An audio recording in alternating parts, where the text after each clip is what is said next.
or school killed you. You have a serious case of the Mondays? Fret not, for there is a remedy.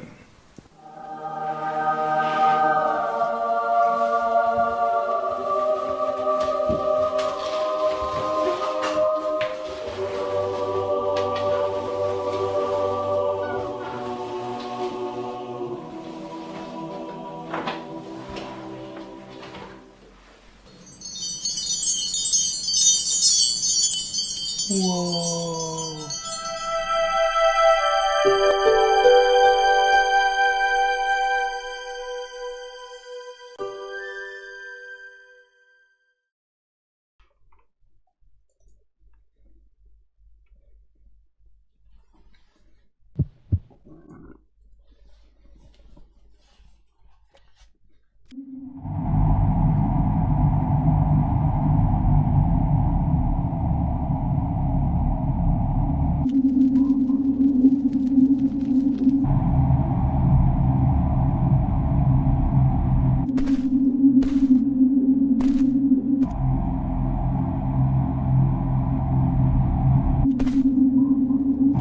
Listen to me, beings of light, and take note of what I have to say. This is Arx, which was once a city like so many others, spreading proudly beneath the majesty of the sun. Our king Paxellus was a true and just king who knew how to deal with our occasional skirmishes with the goblins or the rat men. Many years after Paxellus's death, in the fatal year of 226, our sun began to fall into decline, and an eternal winter fell upon our world. His Majesty Lunshire, noble son of Paxellus, decided to move the whole city of Arx underground into one of the dwarves' abandoned mines. At this point, the conflicts between the different races in Arx dissolved. Not just humans, but dwarves, trolls, and goblins all worked together for their common survival. This migration underground took 5 years, during which the sun disappeared completely from our skies. All the races built their homes in this new setting, and little by little, relationships between the races began to slip back to the way they had always been. But today, evil is knocking at the gates. Akba, the god of destruction, is about to... Hey, you there! This way, quick! Don't let him get away! Gotcha! It's all right. He's Come trapped on, here. get this door broken down!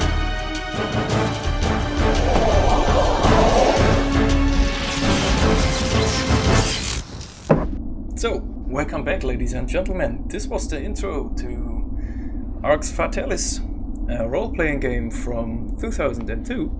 And if you're wondering, wait, didn't we play Divinity, the original Sin 2?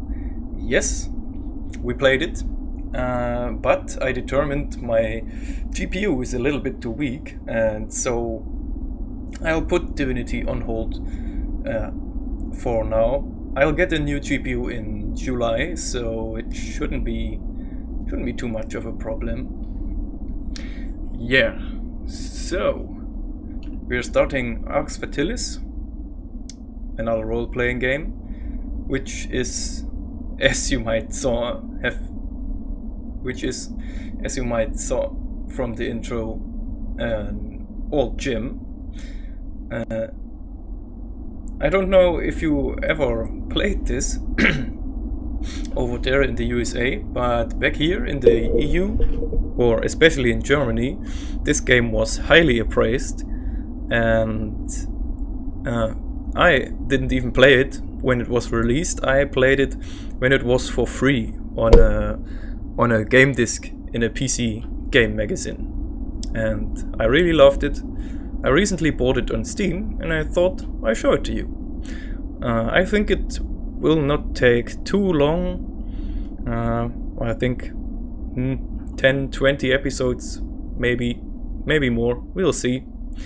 So this is our new game, and yeah, let's start right off.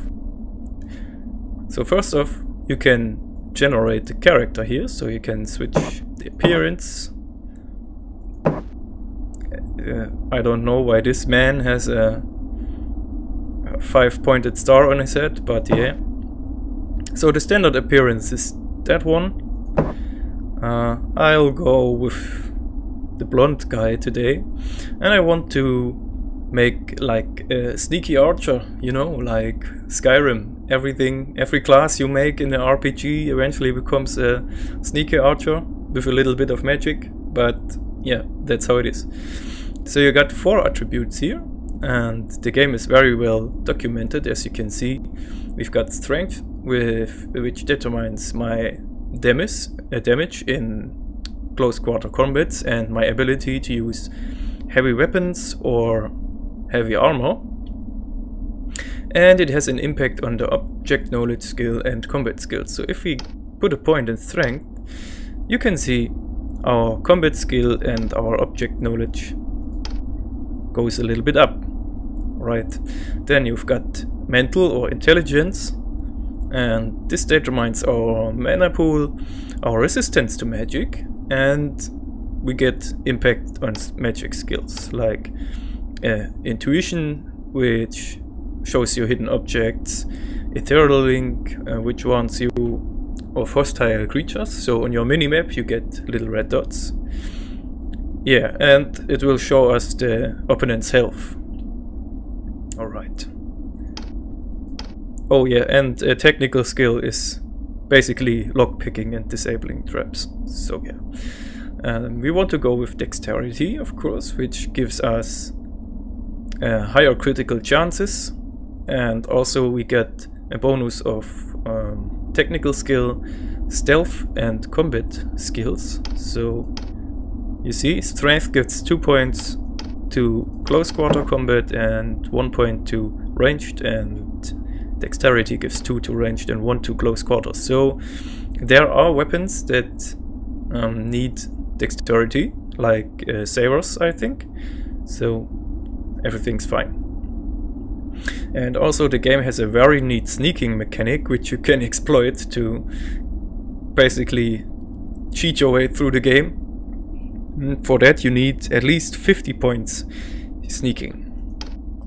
Alright, so let's see, we've got 16 points. So let's put half of them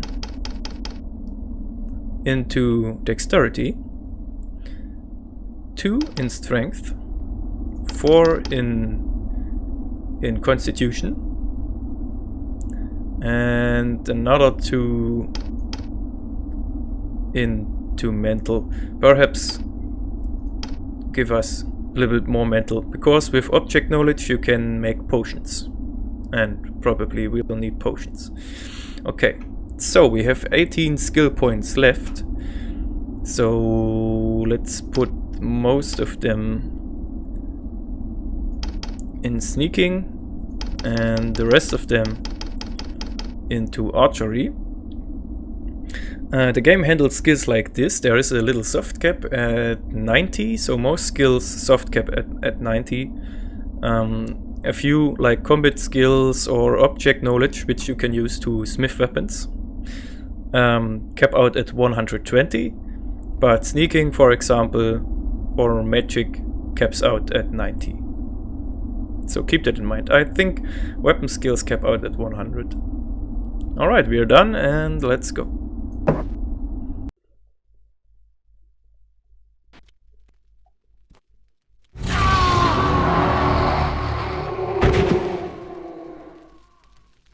We are ripped.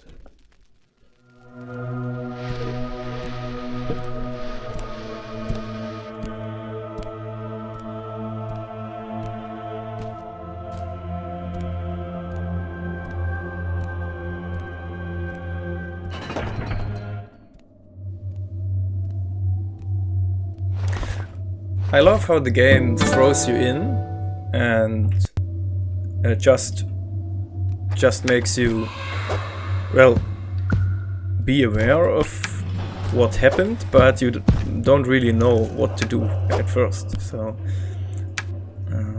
let's pick up these mushrooms. A nice toilet.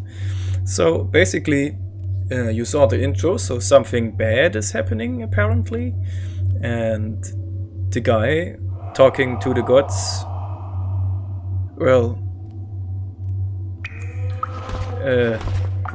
got killed by a red man. And now we are here, and we got thrown into a jail just for existing. Seems a little bit like China here, or North Korea. Stranger, we have to get out of here. Yeah, that's true, but let me check audio settings real quick and lower the ambience a little bit. Yeah, we could go with EX. My memory, it's gone. I remember nothing. Not even my own name. What did I come here to do? The gobblers probably crept up on you from behind. Bloody gobblers. Come on, look around your cell. There has to be a way to get out on your side. I can't do anything on my side. Yeah, so he tells you. The game is full of nice little details, so if you keep on talking to him... There has to be a way out. Shut up, you prisoners! Your goblin guard says I'm sure to be I quiet. heard them whispering about it, and believe me, we have to get out of here, and quick. Talking no allowed! Shut up, human! Alright, so first thing to do is to break out of your cell. Also, this is the only stone you can put in your inventory in the game. There are a few more, but most of the stones you can't pick up. So there's your first weapon. If you press F on a weapon, you equip it right away. We could have picked it up.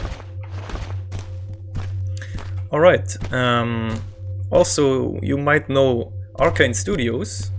They are the developers behind Dark Messiah of Might and Magic, and also Dishonored, the Dishonored games, and many more nice RPG games with a good fighting system. And it was the time, like Morrowind, I think, did it first. If you press different keys, like if you press S and attack, you stab. If you press W and attack, you make an overhead strike.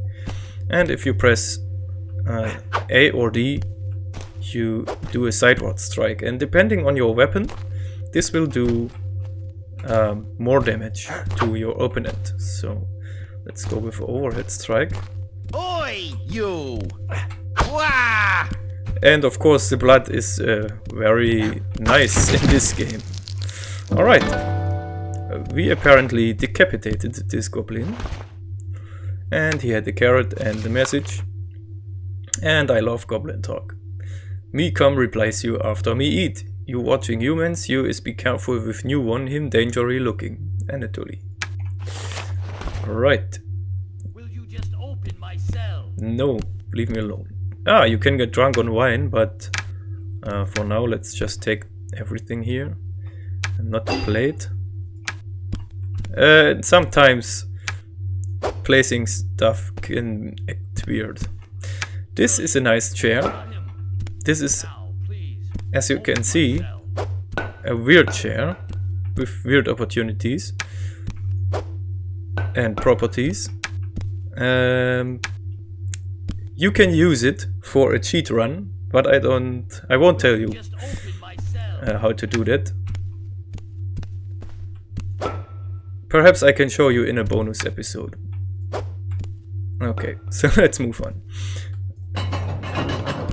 So the game has a unique level system. Brilliant! You got him! Now, please. Oh, thank you, Aem'Shagar. If you can't remember your name, you better keep this one. It means, he who has no name in a foreign tongue. My name is Koltar, and I was part of the Travelers Guild before I ended up here. Aem'Shagar. Yes, I'll keep this name for now. What is this guild of travelers? Well, you really have lost your memory, haven't you? Our world no longer has a sun to heat it, and outside is nothing more than a huge expanse of ice. Only those who are trained and equipped for extreme conditions are allowed to make the dangerous trek between fortress cities hidden deep in the mountains. These people are the Guild of Travelers. Right. We shall discuss this later. Now let's get out of here. I am injured. I won't be able to get through this hole. I'll stay here and wait till you can open the door. Don't worry about me. The voice acting in this game. You can actually leave Kultar behind by destroying this and just go on your way. But he won't be too thankful for that. So as you can see, here is a hole where you could put a lever in it, but it doesn't do anything. So I believe there was a gate here, and this gate perhaps opened. Even if you cheat, you get levers, so you can put a lever in there and look what it does. But yeah, if you ever find out what this does, tell me in a comment. Also, this door is locked. They often lock their own guards in here to keep an eye on the prisoners. We have to find a way to get out of here. Alright. So, goodbye. Oh shit. And off we go.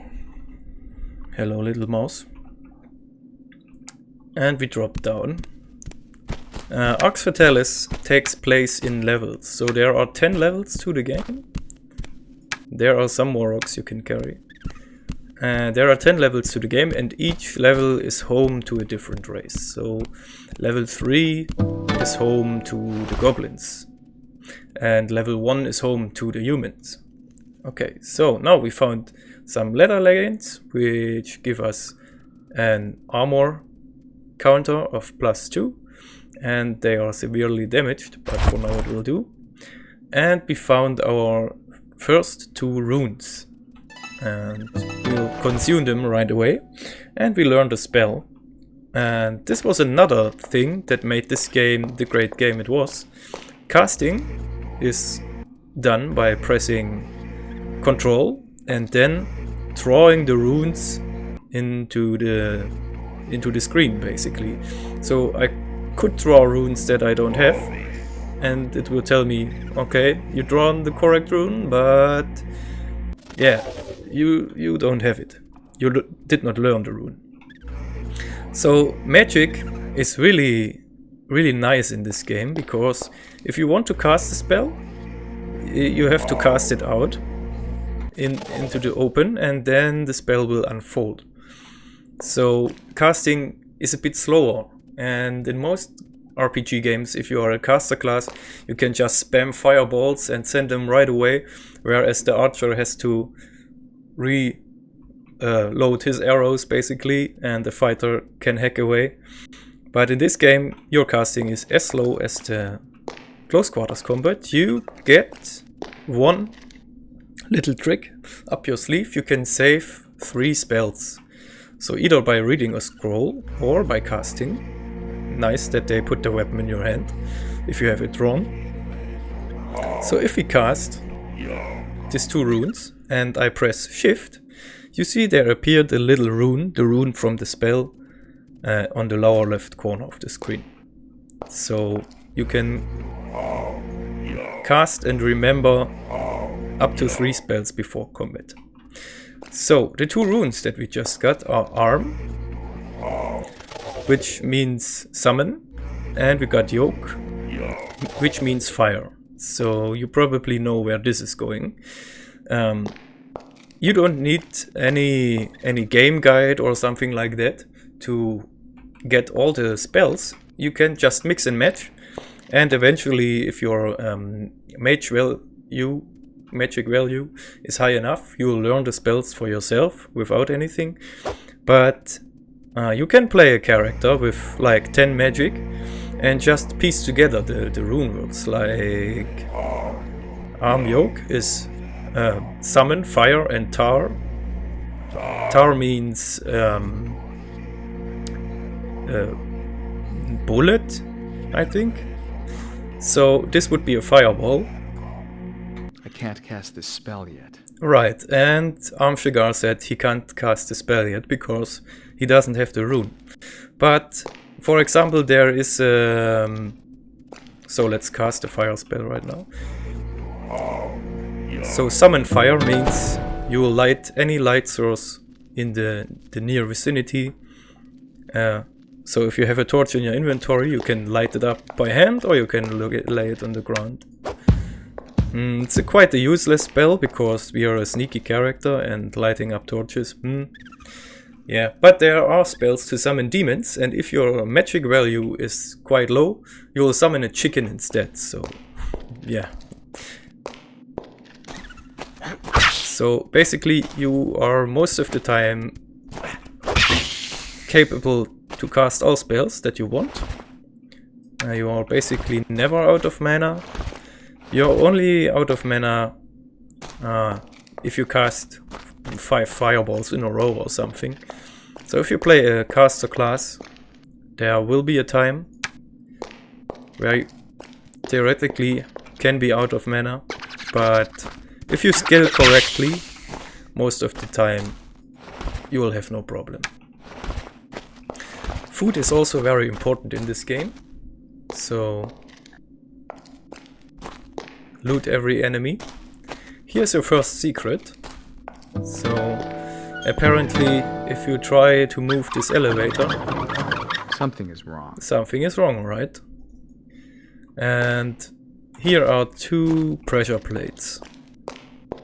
You see, here's another pressure plate, but nothing happens. So if you want to play the game for yourself, just skip. I'll put a skip notification, but the solution to this little puzzle is basically this. You move the stones and you press this pressure plate. So you found a secret room, which you get a notice, and as soon as we go into this barrel, I think we get ambushed, because this game loves ambushes. Also there's a key. Yeah, right, you heard the rat sound. And there you go, there's our rat. And it even attacked us. Alright. Our bone is also damaged, as you can see by the red symbol, the red sword symbol down in the corner. So let's look around a bit more. Alright.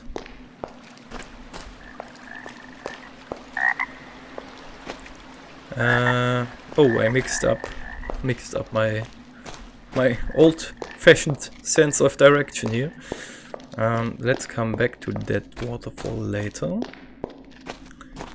Let's just use the rope on the elevator. So this game also has a nice little combination system. So right now I don't have anything in my inventory that can be combined, but you can combine a rope and a stick and get a fishing pole, or you can combine dough and a bottle of water, flour and a bottle of water, and get dough.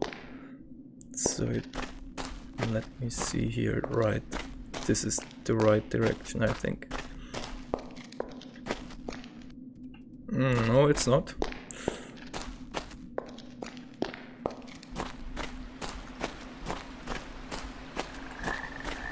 Alright, now we are in the right place, because there's another red here, and after this red my bone will break. Alright, so speedrun strats here, but there is a dagger lying around, so we are taking this. Nice. So dagger, of course, step attacks are very effective, but for daggers there is a little trick. If you do a sidewards attack, you have a longer attack animation, and sometimes this attack animation hits twice. So for stronger enemies this is a good thing to know. Okay, now that we got the dagger, we can look around a bit more. So we were here. So let's see. Alright, there are some flowers we can take.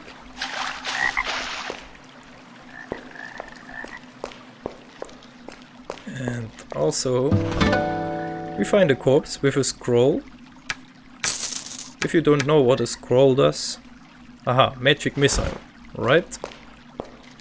So just pick it up and put it in your inventory. If you press F on a scroll, you will remember the spell. So keep that in mind. Right, and we got the tutorial going on top of our screen, which I think is also nice. You don't have to play a separate tutorial, you can just go with the instructions on screen. It just told us to light the fire with our spell here. And as you can hear, we've got some cooking noises going on. I don't know from what exactly. But if you take, let's say, a raw red rib, you can place them near fire and it will cook them. And now you got some cooked ribs, and these you can eat. So if we have the raw ribs and want to eat them... This is raw. Yep, this is raw. So you can put stuff down and let it cook. Just don't put it into the fire, because it will glitch through the fire. And then you won't be able to pick it back up, because the fire is a clickable object as well. Alright, so this game combines early elements from Minecraft, from role-playing games, almost every element you know. Also, in most Arcane Studio games, Prey, I forgot to tell you, Prey is another nice game from Arcane Studios. In Arcane Studio games you can see your character, and what you also can see is this huge spider, and this is a small spider. Okay, and we got a level up. Okay, so let's level up then. I'll save my attribute point for now. I'll just put my 15 points that I got all into sneaking. Right. So the attribute points you get from leveling up are aren't that important. More important are the the spider blocked. Are the 15 points you get. But as 15 may sound as it would be much, it isn't really, because you've got 9 skills which all go up at least to 90. So 15 points are not too much, especially in this game. You can't level up all skills to 90. You have to pick some and stay through them. So early class concept, I guess. Yeah. So you can skill wrong in this game. This is another thing of old games. Old games tend to not hold your hand while playing them, and you can put all your points in Ethereal Link, and you can see the enemies on the minimap, but you cannot fight them. So yeah, it's completely possible. Okay, so we are nearing wrapping up point. We are almost out of the goblin trenches here. We just have to go and fight another goblin. I just want to explore a little bit more. There was nothing here. And also, if you are a hardcore RPG game, you can toggle the minimap always, but it really helps. So now we have to fight a big goblin. Me bring you back to cell now. And because we saved Kultar, he's going to help us. Die, you bastard! And if Kultar dies in this fight, it's not too bad. He will revive. Oh, he blocked.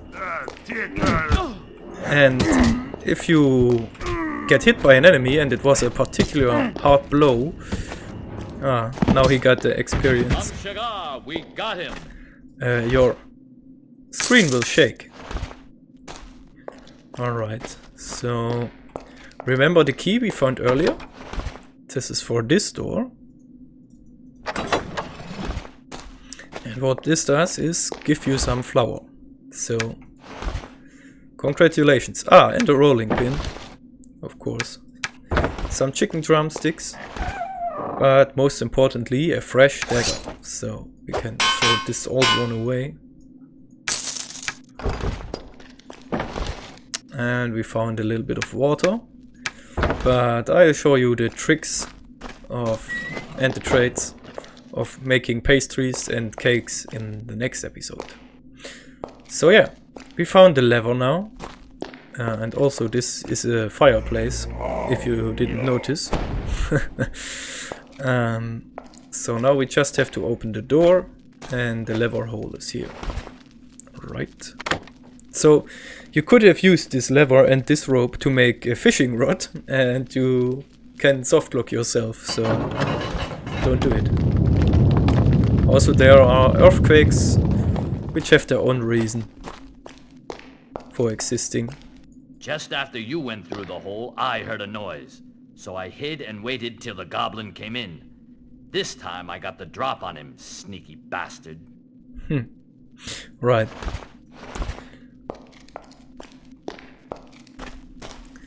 Okay, and off we go, one level higher. So the higher the level, basically, the less dangerous it is. So now we are in parts of the Goblin City. So we are not fighting rats anymore, we are fighting goblins. So yeah, it is a bit dangerous. But in later episodes you'll see what I mean with the level and dangerous proportions. So yeah, I think I'll wrap up at this point. I hope you had fun, and I hope you're as excited for the next episode than I am. And yeah, I'll see you in the next episode, as always, on Friday. Keep in mind, streams are now on Twitch. I'll make an announcement, sometimes a little bit on the short notice, like yesterday. But I post an announcement here and put the link to the Twitch channel always down there in the description. So again, thank you all for watching, have a nice day,